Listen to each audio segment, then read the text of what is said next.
It is Saturday, April 9th, 2022. Anyway, my name is Barbara With. I am a psychic channel. I'm a singer. I'm a workshop facilitator. I do a lot of stuff. But this morning, we are getting together to have some discussion with what we call the psychic sorority. We've been having these little groups officially since 1993, off and on. And particularly this year, we're doing every Saturday morning at 9 o'clock Central Time. And this is the second Saturday of the month, which means it's the wild card. And next week is the third Saturday, and that's conflict revolution. And I'm very much looking forward to that one as well, talking about creating a prototype for an hour discussion. Like, how would you set that up? How much do you have to say ahead of time? How does the talk flow, etc. And then the fourth Saturday will be another deep dive into Einsteinian theoretical.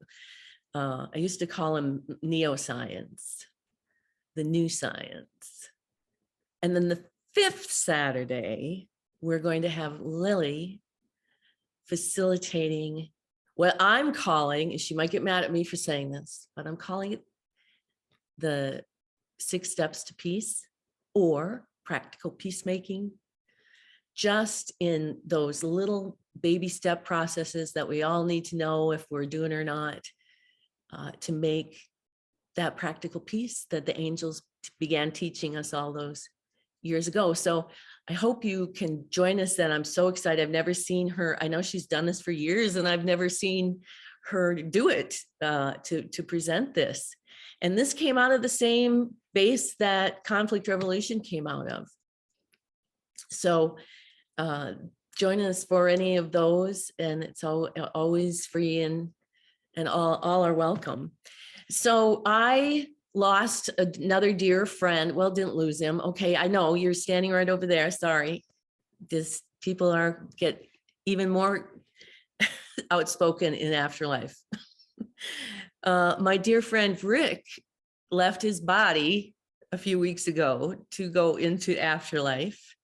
And once again, I'm reminded of the true reality of what at least the angels and the party and Einstein have been trying to teach us all these years, that there is this part of us, even now that I'm sitting here speaking to you, there's this part of me that's not non-physical, that's in that place of what you might call afterlife already. And that our job was to sort of be aware of that and own it, explore it, figure out what does that really mean, and let it guide us to get to the root and the source that we're all one. So this experience of Rick passing away peacefully and showing up, and it's like a split screen for me, to where I see the island and I see everybody's heartbroken loss, and he is never gonna be barefoot Rick with his amazing guitar playing ever again. It's the end of that. But the other side of the screen is a party, literally. I mean, I'm pretty sure that's why they called it the party to begin with, because it's really a party. And of course, we bring with us our stuff that we have to keep being. We don't have a body, doesn't mean we don't have energy. It doesn't mean that we don't have that programming on that non-physical level. That's what I personally consider afterlife to be, is when we shed our bodies and we go back to that spinning string. And so in this particular case, my perception is that Rick adapted very well. He was a very kind man. He was a peacemaker at heart. He never really didn't ever say much bad about anybody. He wouldn't do that. Even when faced with some really bad stuff thrown at him, he was always so gracious and graceful. And I feel him there, just like a kid in the candy store. Like, wow, this is, and then we don't stop evolving. We don't stop growing and having consciousness. We just don't have bodies. And we can go into that as far as Einstein's explanation of it. We can go into it as far as the angels would tell us, because they always said there's a part of you that's here with us right now. And when you lose your body, it's really not going to be all that much different than in this part of it. But a lot of things will come clear. So I wanted to look up Afterlife, actually. I will look up resurgence. And that was a good reminder on Lily's part. What I thought was interesting about Afterlife was it was very simple. One was a life believed to follow death. The second one was the part of one's life that follows a particular event. The part of one's life that follows a particular event. So it isn't just about losing your body and dying, going to heaven or whatever you want to call it. It's also a metaphor for after you have a particular transformation, there's a life after that. And this is very much like what Lily and I have been talking about while we've been together here in this new configuration, that we're all those people we had been up until now. This is the afterlife. And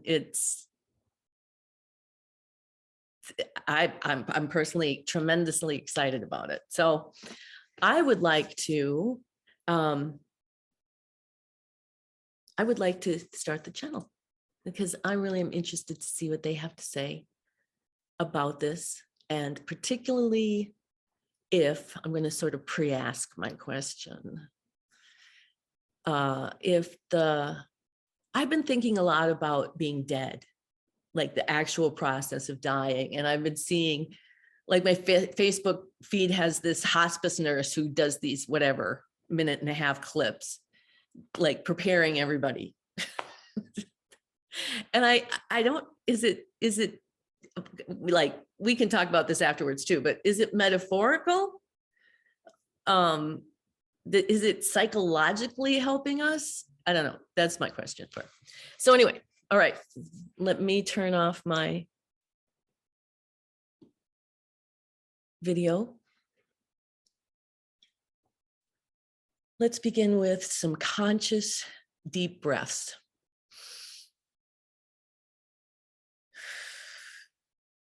And breathe out through your mouth.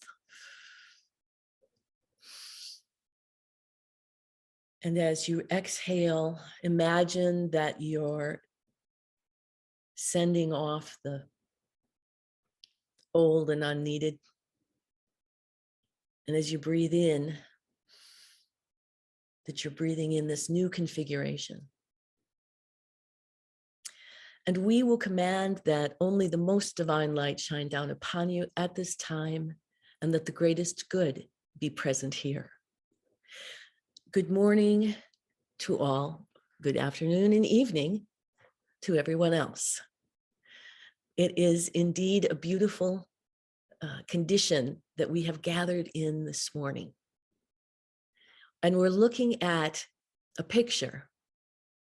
And it's not the kind of 3D picture that you might see, like Debbie has described, of seeing all these rectangle boxes of all these souls who are gathered around here.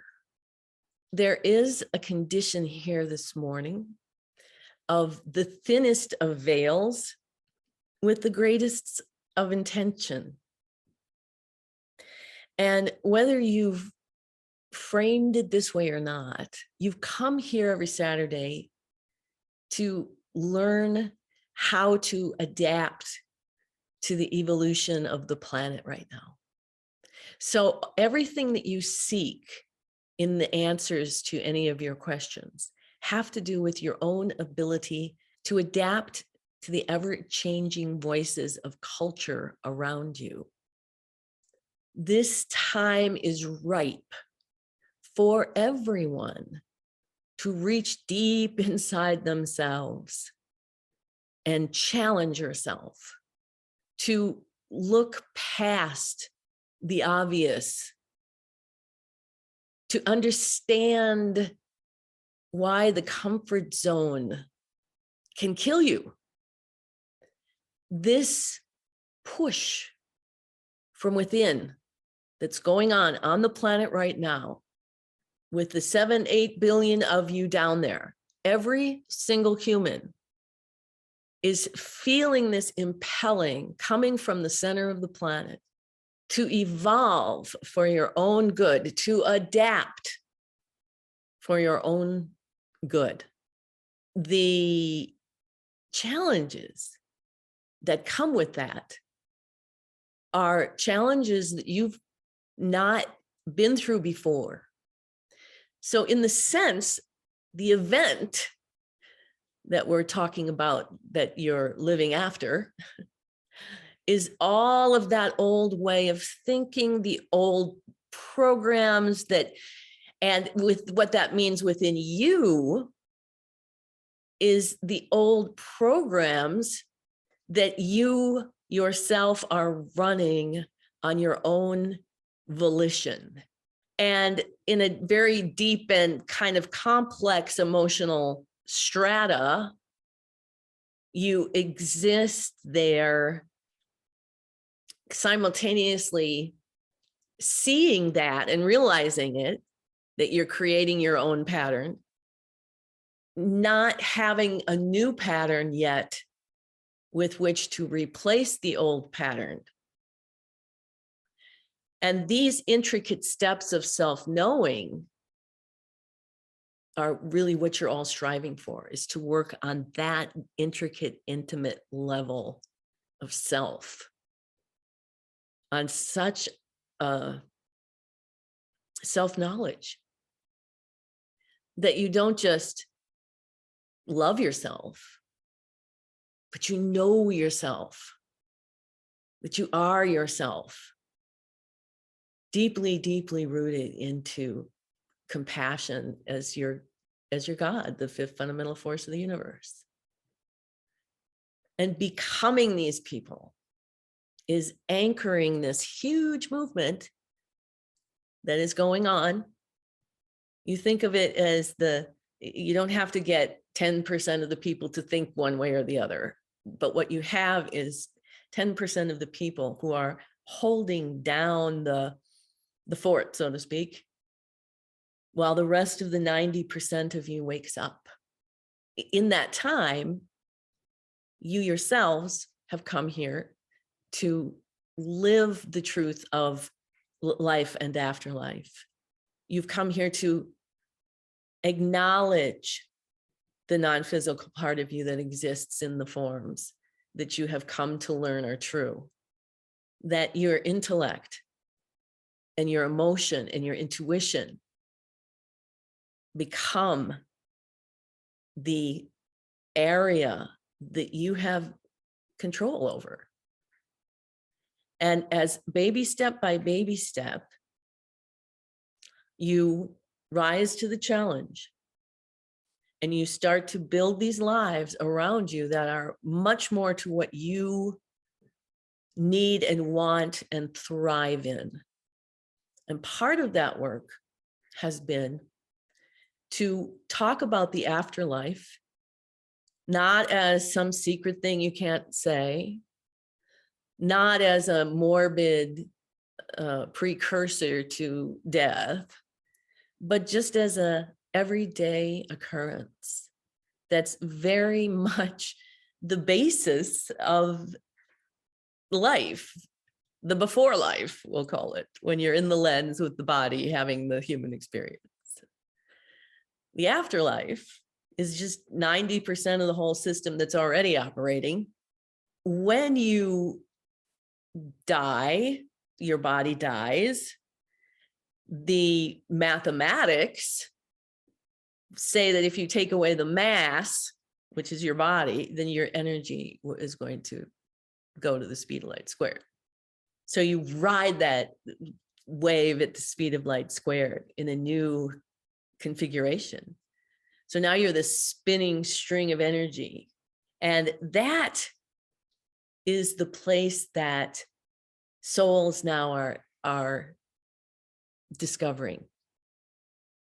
That what happens when you die, that's been so much the course of our knowledge base for you from the beginning, is to explore without bodies, with the help of you using your bodies,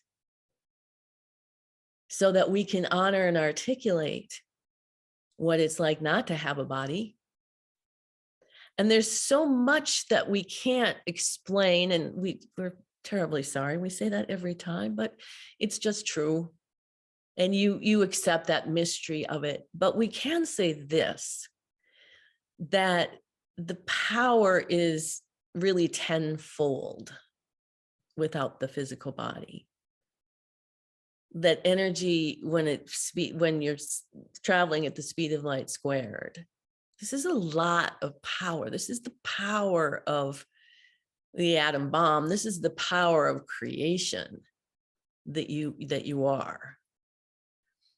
The separation and the identity that you have so solidly with your body, when it's gone, all of that wisdom, all of the mathematics of everything that you experienced, all of the actions that you have taken that become those patterns, everything is programmed into this enormous amount of energy. The nature of compassion as the source, the root of that, is to create a world that operates sustainably for the good of the whole. Because without that, you don't have anything. You really can't have life without that way. Because if you're going off to destroy part of the world and you're destroying part of yourself, you will. You're very powerful that way. You can. So this is the time to understand your power before you lose your body. Our experiences here with the ever-growing party is that we are becoming the butterfly, that you as the old caterpillars have not had the experience of having wings in this way yet. Being able to watch step by step that resurgence of the energy in a new configuration. And that really is going back to that analogy, is that the caterpillar decomposes and resurges into the new configuration of the butterfly. And this is what you're all in right now. We feel that this is a time, whether people consciously understand it or not, if they can even talk about it or not, everyone has been forced to face their own death. And for some people, that's really a daily routine. For other people, it's a very frightening thought to have, and why think about it until you're there. There isn't a right answer. There is a regenerative action of intentional consciousness that can be made when one faces one's own death. We want to once again speak briefly of the process that we have suggested in the past, is that, first of all, what you resist is going to persist. So if you worry so much about something day after day after day after day, you're more than likely going to put energy into creating it into being. And one way to not resist it is to realize that you have the power. You're going to create this. So let's start with that.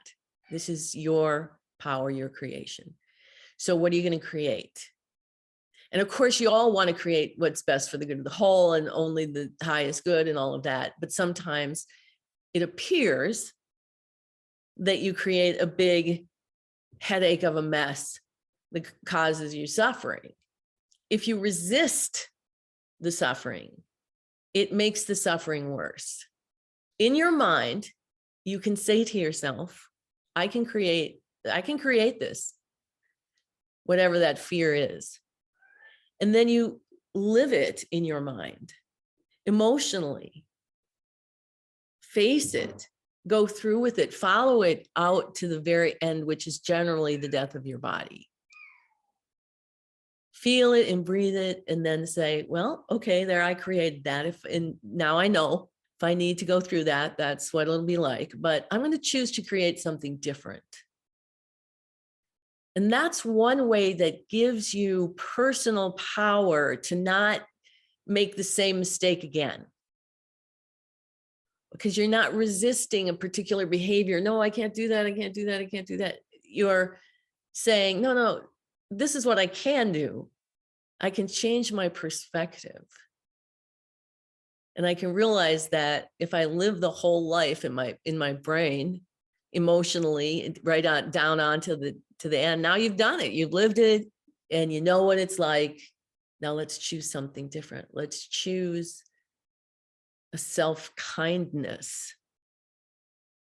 Let's choose a deeper level of awareness, sinking into your intuition and bolting it to the floor as the center point of the emergence of compassion through you. It's the interface. It's physically located in your heart. That is the reflection of the source in the physical world, is in your heart, where the voice of compassion is heard via your intuition, whether you have a body or not. This truth remains the same. That compassion anchors the whole of creation, and its ultimate goal is to create what's best for the good of all. So as you arrange in your own minds a relationship to your own upcoming death, build in as much freedom and creativity as you can. You know you're not going to escape this. You know you're going to have an opportunity to do it in a magnificent way, even surpassing the self-awareness of some of the great spiritual leaders who worked their whole lives not to be attached, so that when they died, they would not bring with them anything but the highest spiritual context and content. And they felt it was their duty to do that, to continue the evolution of the spiritual nature of human beings and keeping it, whether you're dead or alive, at the highest level of understanding and truth for the good of all. Build into your daily life, finding the joy that will come when you get to the party. Notice your changing thinking processes as you incorporate death into an everyday thought, part of the prayer. You want to be awake before you die. You're striving for an evolutionary step that has never taken place before. Waking up, becoming a butterfly, not just waking up as a butterfly, but going through the whole transitional process from caterpillar to butterfly with your eyes wide open and your heart aware and your consciousness in your body. This can be stressful. All the more reason for you to seek the healthiest, soothing, eternal part of yourself, to anchor in that transcends death. And know that you're going to have so many opportunities to come back into human form. There's so many ways to experience being human, and you'll see those in afterlife. Can't see them now. It's very hard for you to break past the need to have the physical world right in front of you, spelled out like it should be. There's the floor and there's the sky. And that's okay. You're doing so much more than most even right now, just as you imagine these things in your body and around you as we talk. You're physically sitting in your seat and you feel the 10% that is the lens, and then you can hear the other 90% of that system, that your own solar system, your own operating system, that spinning string, the lens, the observer, the source, compassion, your vision, your honor, and your articulation. This is the new configuration. You are alive and awake as these new humans.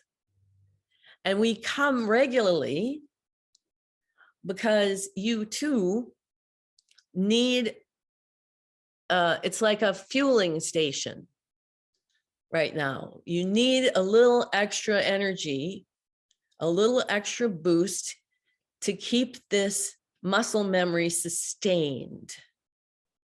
So once a week, you can come back and get a reminder in your body, because it goes away sometimes when you're caught up in the lens and what's going on and in your body and what's going on in there, and the thoughts are, there's so many. And so come back to reconnect with your consciousness, reconnect with each other's consciousness, because this is afterlife. It's the afterlife of the old world dying away. And it is the place and the condition that you will have when you lose your body. And the light and the love and the feeling of home is overwhelming. And you'll realize how you've never really felt like you were home before. Out here in these bodies, sometimes feels like you're in outer space in your own little spacesuit.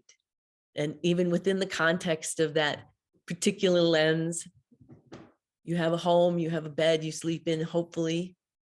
You have a place that you have to sleep, but nothing like after you lose your body and you return to the speed of light squared with everything intact. It's as we said, it's difficult to describe. Now, all of you here who are listening, and all of us here in just the non-physical, want to take a moment to recognize each other and honor and articulate our connection to each other. There's a lot of your friends, family.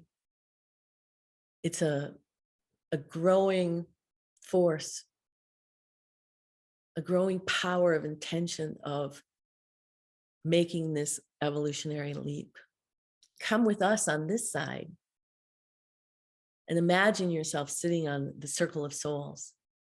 It's like a halo around the earth, and everyone's sitting bathed in the power of the creation of the planet Earth. The connections consciously are increasing. The neural net is opening.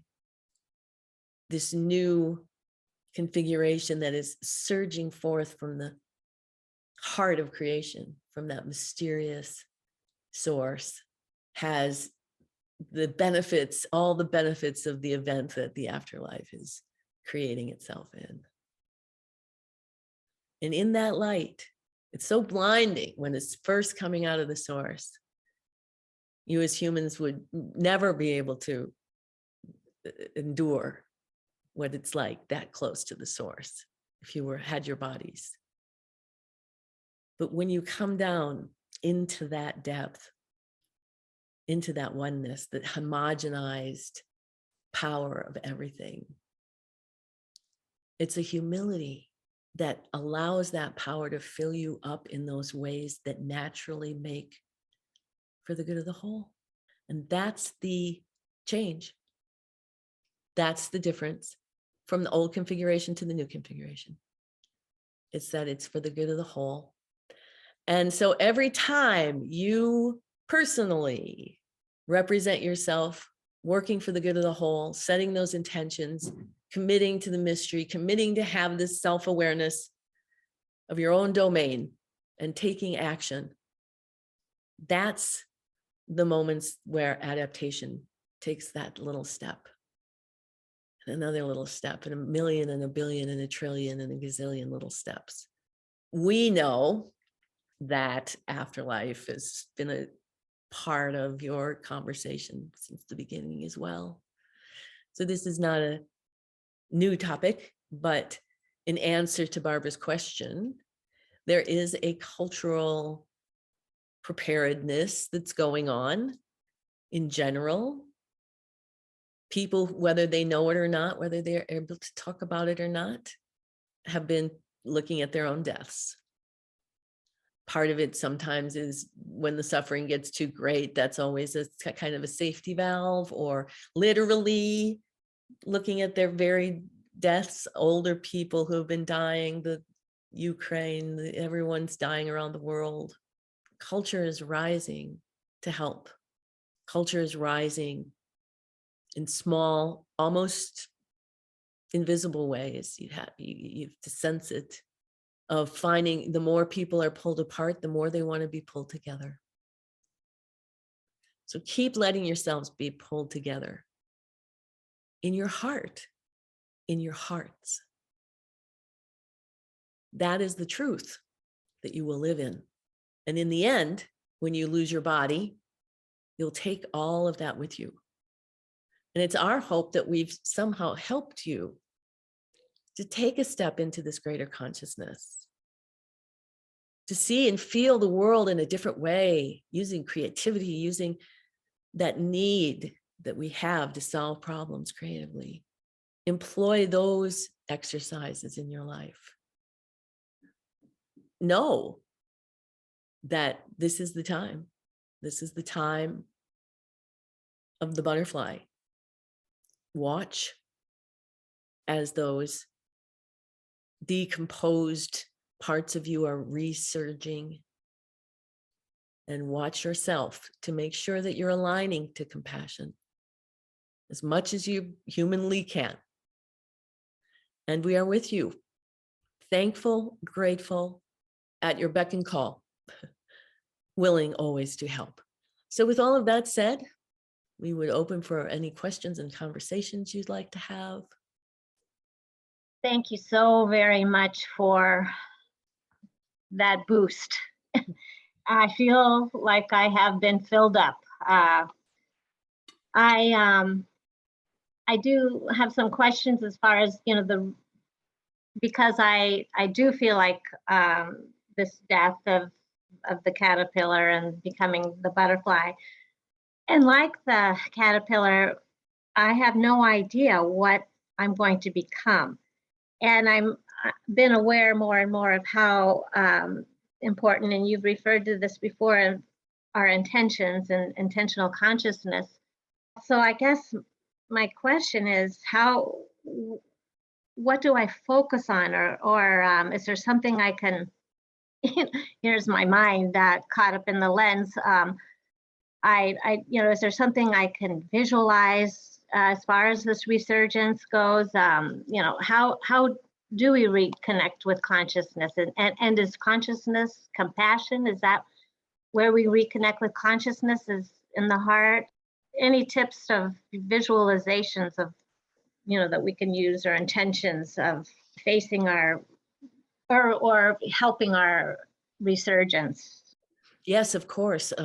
There's several little things we can talk about. One is that the resurging right now will be the old patterns. And that's what you want. You want to dismantle the old patterns. And so in order to do that, you have to be able to see them. This in turn elicits opening of the emotion. When the old patterns come up, they bring with them the re-triggering emotion. The focus in that particular time becomes so intricate and so intimate, because it's like you're gazing into like a bubbling, like there's some sort of laboratory with this glass that's bubbling this potential inside it. And you're looking at a system that's so vast and complex. Taking in more and more and more of it, the more thinking processes lean that way, rather than get caught up in the swirl of trying to find a linear story. Like if I could go here and then go there and then go there. Like that's one way to look at the future or whatever. But if the point is not to go and do anything, but to be something, then you come to this kind of, it's a lone conclusion. It's a conclusion that being in present moment can be the loneliest, most solitary suffering that you've ever felt. But it's the only place to get control of this, really. This is the patterns that humans are in, you and humans, is that you live, then something manifests that's brings some sort of suffering that then causes you to look back and go, okay, this and this and this, and then incorporate those changes. And then a little bit over time, you're finally not manifesting all of the dramas, but there's still that sense of live. Okay, now what? And what's that's changing to is this razor sharp present moment existence, where you're learning it as you go, and you're doing it before you make those decisions. We can't stress to you how phenomenal this work is, that you're doing it. It's so difficult for humans, and you're doing it. And you're seeing the old patterns where you live, and then, and even if it's that pattern is just within the course of a day, where you start out with these stories that you tell yourself, and then there's these emotions, and then how am I going to get out of this? And I have to process, and then you get to the afternoon, and maybe you figured it out, and now you're free flowing again. And that's what needs to take place right now. But the ultimate goal is that your awareness is so able to be in present moment. And that requires, that's that commitment to the mystery. It's almost like, what do I do now? Like there's something you're supposed to do more of. And it's like, no, just be. Be in this great consciousness of who you are. And then when you're really in the time where you have to make a decision and you're in that present moment, you have all these wider faculties. So it's kind of looking at it that way. And also, we go back to Ho'oponopono, that there's a really easy mantra of thank you, I love you, forgive me, I'm sorry, that can get energy flowing through you, using those sort of as a mantra as you're going forward. As far as what everyone is personally going to do in terms of like the plans for their life. Is there going to be this? Is there going to be retirement? Is there going to be work after retirement? Those kinds of practical daily things. We want you to build a life, as we said in the beginning, where you can thrive. And even though we said the comfort zone can kill you, the comfort zone is also a very necessary place for the reduction of stress, which is a very necessary step for the implementation of this adaptation that you're going for. Then there's just this sort of, it's like we see you in this emptiness and challenging yourself to, what are you going to conjure? What kind of magic are you going to conjure? And the best kind of magic is conjured when you're in that place of the I am powerful. I am abundant. I am. And then lastly, there's all this residual energy that needs to be channeled into creative places. People should be impelled to create art or write or weave or whatever kind of creative energy that just creates just because it can.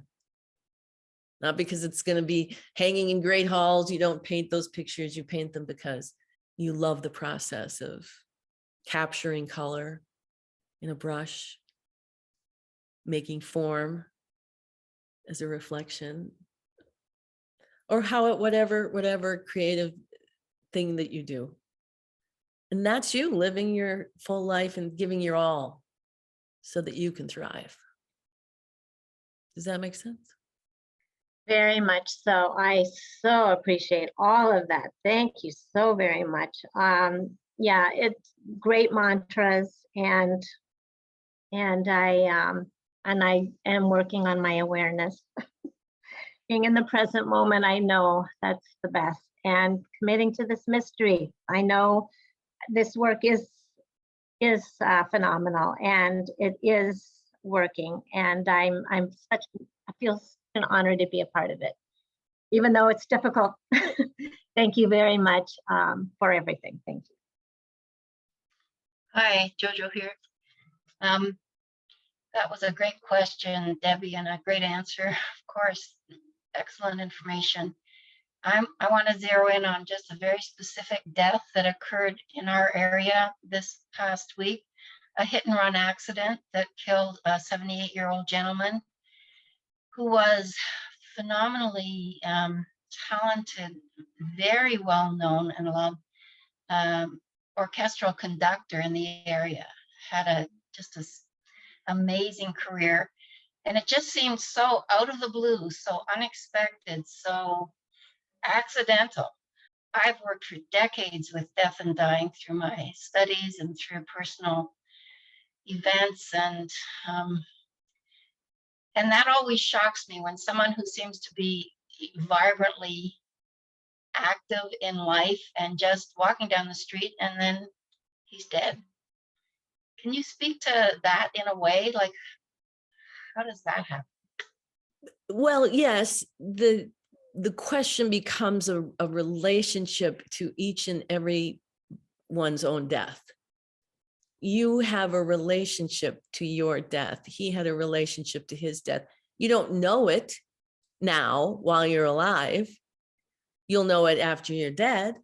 Each death is specifically created and manifest as per the mathematics of that individual. And in this case, in the case of your conductor, he wanted to go quickly. He wanted to go without any warning. He didn't want to have anything give him a chance to hold on to anything.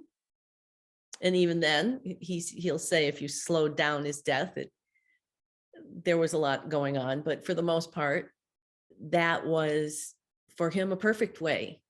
And after he was jettisoned, there was a period of time, space-time, where between the transition of being alive and then being disconnected, there was a lot that went on in that short time period. But for the most part, on the other side, there was also a rapid reconnection to his original mathematical intention to be that person. So there wasn't a lot of where am I and how could this be? It was a pretty rapid reconnection to the bigger picture. And then that shift for him had his attention back to his family, being close to his family now in that time from here. And of course, when you get here and you see time and space so quite much differently, again, something we can't explain, and then there's the reuniting with others who've been gone, and such joy is generated. So you'll have your own, you'll see on your deathbed, you'll have your own nobody dies exactly the same ever. It's like the snowflake thing. Thank you. That's helpful to me. And I hope it's in some way helpful to his family and to all the many people who are in shock, I think, Yeah. still. Yes, there is that physical, very human, very real end in space-time. And there's no need to sort of sugarcoat it and say, oh, but life goes on. Well, yes, we've been talking for an hour about life going on, but there's a really human aspect that is so important in dealing with this universal truth. The depth of emotion that people go through upon the death of someone they love is almost more than anyone can bear sometimes. And yet that's sort of the point. But yes, in the bigger picture, he is fine. And as was Barbara's friend, amazed at the order and the feeling of home. That's great. Thank you. Another musician. Yes. Must be great music up there. Yes, and that's part of the joy. I believe it. We will close the channel if there aren't any more questions. Just by saying that being human is a difficult thing.